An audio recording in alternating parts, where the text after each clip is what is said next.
You know what the crazy part is, though, Mia? With this like horrible drop that we've seen over the last week with the stocks, um, the stocks are where they were a year ago. They're where they were a year ago. So your retirement account is not ruined. Was your retirement account ruined a year ago? If the answer to that question is no, then your retirement account's not ruined. It's gonna bounce back. I'm not worried about it. Are you drinking that wine from Gatlinburg? Can I have a sip of it? Or she's gonna chug it. A sip. Not your version of a sip. I don't know what you're talking about. This shit tastes like candy. I know, it's very sweet. It's so good. I feel like if diabetic blood had a flavor, like if I could take a diabetic's blood out and just drink it, it would taste like that. Here's my thing. Like, okay, so I lost some money because I'm younger, my shit's and stuff that's a little bit more high risk, high reward, right? So I lost money after the tariffs went in. And I'm here, but like I said, I'm not retiring. If you are about to retire and you still had your money in high risk investments, you shouldn't be mad at Donald Trump. You shouldn't be mad at Donald Trump. You shouldn't be mad at Joe Biden. You shouldn't be mad at China. You shouldn't be mad at anybody. You should go put your foot in your financial advisor's ass because he didn't put you into more conservative investments as you got closer to retirement. I mean, I'm not a financial advisor, and everyone knows that's 101. So you guys are mad at the wrong people. By the way, you were also totally fine with crashing the economy far more than just the stock market, mind you. Far more than just the stock market. Totally crashing the economy. 10 times the rate of what we're seeing with these tariffs when there was a virus going around with a 99.9% survival rate. You were fine killing the economy over that. But when Trump says, hey, I'm tired of getting ripped off on the international trade in the international trade community, all of a sudden it's a big fucking problem. No one else see a problem with that? Like, do you guys remember in like even pre-COVID when Trump's economy was booming and one of the indicators they were pointing to was the stock market? And people kept going, well, the stocks don't mean shit. The stocks don't have anything to do with the economy. In fact, I don't remember who it was. It was a prominent Democrat politician. It may have been Joe Biden that said there's a difference between Wall Street and Main Street in an attempt to show that the state of the stock market didn't necessarily reflect the state of the country. Now, let's not totally poo-poo the stock market, but you can't define an economy just based on the stock market. You can't do that.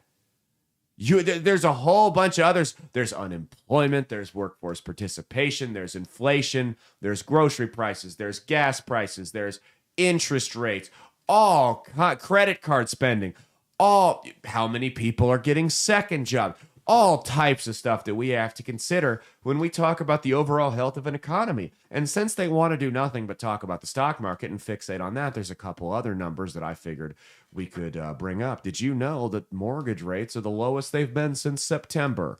That's right. If you're looking to buy a house and you got okay credit, right now you're going to be able to get a mortgage for right around 6.25%. It's the lowest they've been since September.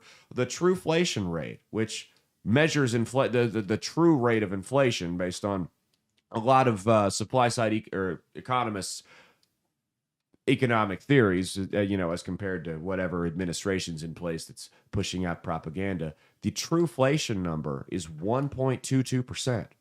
1.22% for inflation. That's the lowest it's been since pre-COVID.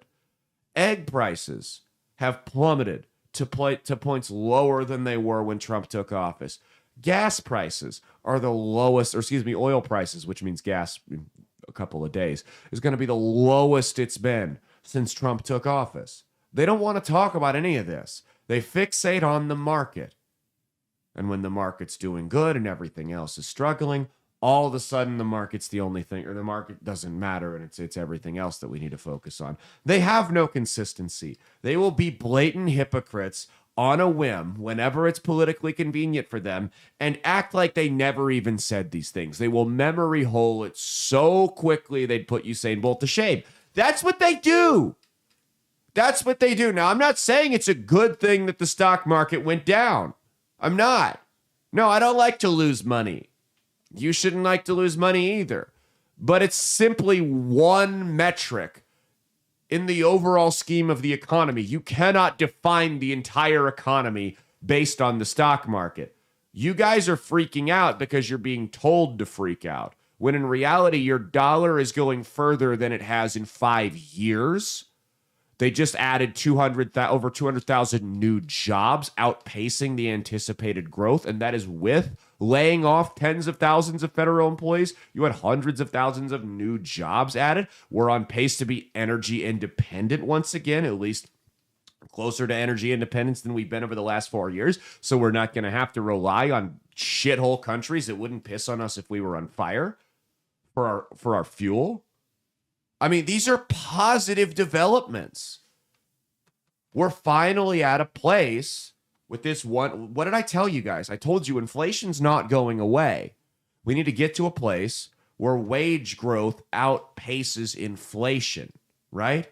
Because it's not about getting rid of inflation. You actually want minimal inflation. You don't want deflation, right? Months ago, we need to get to a point where wage growth outpaces inflation.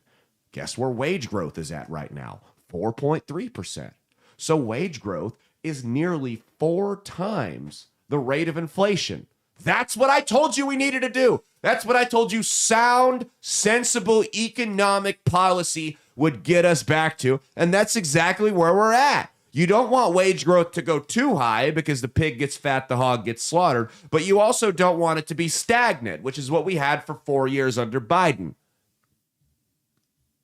Everything other than the stock market is pretty fucking good right now. Don't base it off me. How far is your dollar going at the grocery store? That's it. And you won't be able to tell right away. It'll be a couple months before you can really start seeing change in how far your dollar goes at the grocery store. But I'm giving you the numbers right here, man. There's no spin necessary. This is raw, independent data. Don't worry about your stocks. Hire somebody that knows what they're doing. Let them manage it. And then stick a certain amount away every month and then fuck the rest. Just roll with it. And I know it's actually a promising sign that people aren't freaking out about this, because Trump's approval rating has pretty much stayed put. Despite this active media campaign, this panic that you're seeing, telling people that it's going to be Black Monday and we're going to get the Great Depression all over again. And none of that's happening. None of that's happening. In fact, it's quite the opposite.